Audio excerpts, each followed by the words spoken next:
সকলকে স্বাগতম জানাচ্ছি কুকিং ব্লগের আরেকটি রেসিপিতে। সাতবাগানের পুঁইশাক দিয়ে চিংড়ি মাছ রান্নার রেসিপিটি সম্পূর্ণ দেখার অনুরোধ রইল।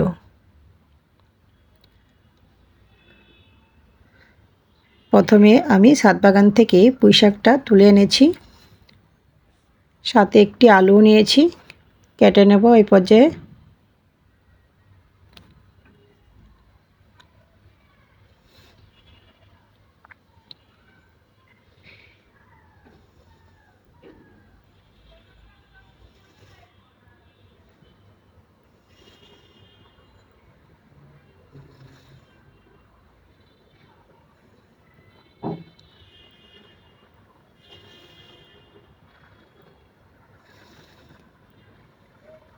পুঁইশাক কাটা হয়ে গিয়েছে, এই পর্যায়ে আমি আলুটাও কেটে নিচ্ছি, পাতলা করে কুচি করে কেটে নেব।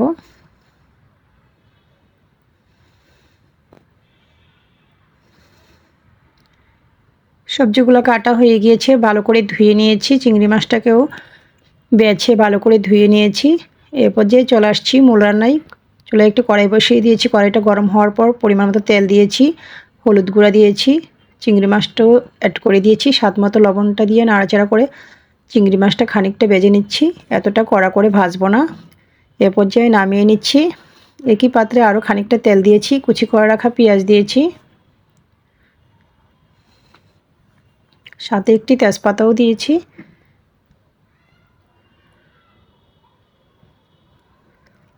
অনেকে আছেন পেঁয়াজ রসুন খেতে চান না, ওনাদের সাথে বলে দিচ্ছি কালো জিরা ফোড়নে রান্না করবেন পেঁয়াজ রসুনের পরিবর্তে। তো সামান্য পরিমাণে রসুনও দিয়েছিলাম।